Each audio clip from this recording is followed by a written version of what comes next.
Assalamualaikum warahmatullahi wabarakatuh. Selamat datang di Bahru Ulum Multimedia.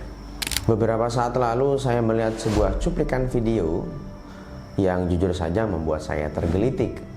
Dan saya tidak ingin membahasnya lebih jauh lagi karena saya menganggap hal tersebut tidak begitu penting bagi saya. Tetapi ketika saya berpikir, andai saja hal ini didiamkan terlalu lama, maka saya sangat prihatin dan saya sangat kasihan terhadap teman-teman yang ingin mendalami Islam lebih jauh tetapi malah bertemu dengan oknum-oknum yang seperti ini. Maka dari sebab itu dan saat itu saya bertekad untuk membahas lebih jauh, lebih detail lagi terkait dengan apa-apa yang disampaikan dalam video tersebut. Dalam video tersebut dijelaskan bahwa membaca Al-Quran di kuburan adalah sesuatu yang dilarang oleh Rasulullah Shallallahu Alaihi Wasallam. Akhirnya saya mencari beberapa referensi dan mencari kebenaran, karena jujur saja hal ini baru pertama kali saya dengar dan baru pertama kali saya baca lewat salah satu website resmi dari salah satu kelompok mereka yang mengatakan bahwa membaca Al-Quran di kuburan adalah sesuatu yang diharamkan.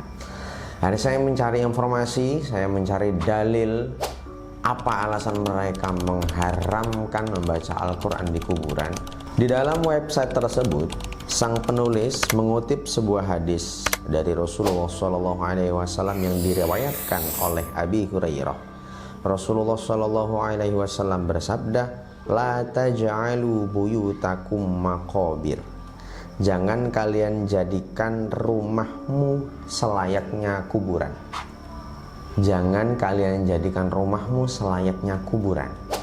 Dilanjutkan kutipan selanjutnya, "Inna syaitana yangfiru minal baiti alladhi tuqra'u fihi suratul Baqarah."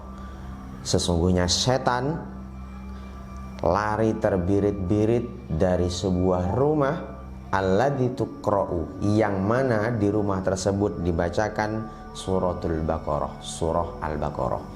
Saya tidak tahu bagaimana pola pikir seseorang menetapkan sebuah hukum membaca Al-Quran di kuburan haram, tapi hadis yang dikutip adalah hadis yang ini, yang menjelaskan bahwa jangan engkau jadikan rumahmu selayaknya kuburan. Akhirnya kita bertanya-tanya, maksud dari hadis ini apa sih? Maka kita akan melihat syarah hadisnya. Apa maksud dari himbauan Rasulullah kepada para umat-umatnya yang berbunyi la taj'alu buyutakum maqabir. Ternyata dalam syarah hadis tersebut dijelaskan maksud dari hadis itu bahwa innal maksud, sesungguhnya maksud dari hadis itu adalah la tu'attilu buyutakum minas sholati wadzikri wattilawati wal ibadati fatakunu mithlal makbarah. Jangan engkau sepikan rumahmu dari bacaan Al-Quran, jangan sepikan rumahmu dari sholat, dari tilawah, dari berzikir. Rumah kamu itu loh, mbok ya dibacakan Al-Quran, biar ndak sepi kayak kuburan, gitu maksudnya. Lah kalau rumahmu sepi kayak kuburan, ya fatakunu mithlal makbarah, ya ndak ada bedanya dengan kuburan. Hadis itu kayak gitu pemahamannya. Saya nggak tahu kok kesimpulannya hadis. Di sana diterangkan hadis ini secara gamblang mengatakan bahwa kuburan bukan tempat baca Al-Quran.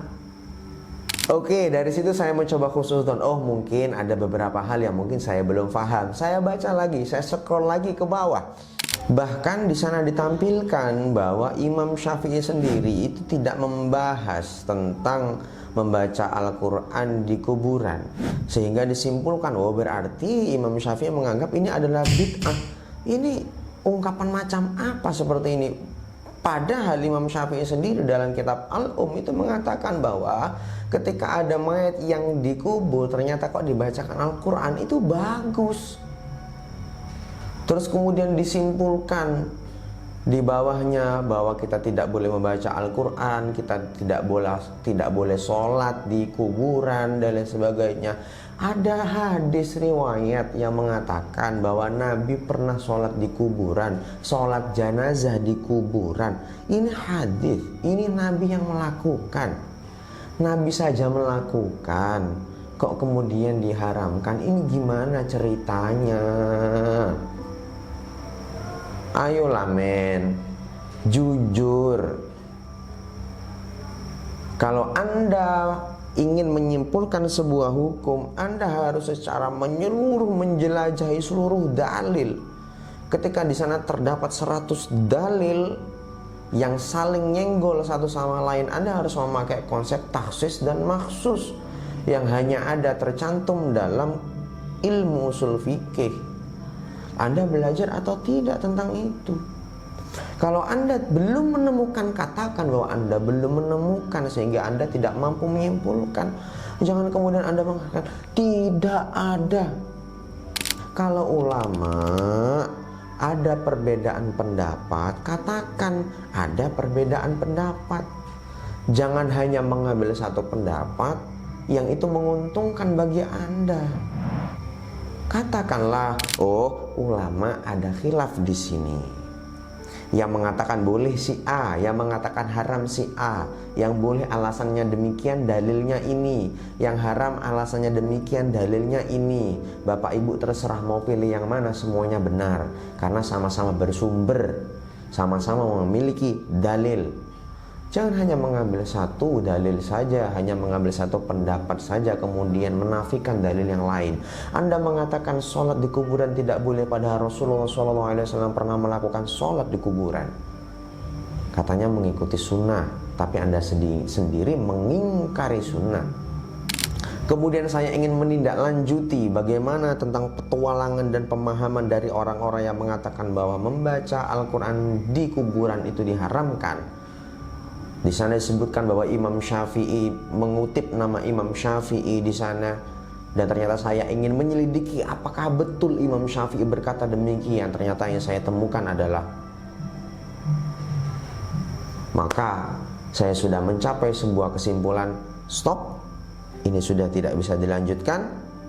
Saya sudah meyakini bahwa ya memang seperti itulah adanya, karena ada beberapa pihak yang tidak mau jujur terkait dengan sebuah hukum.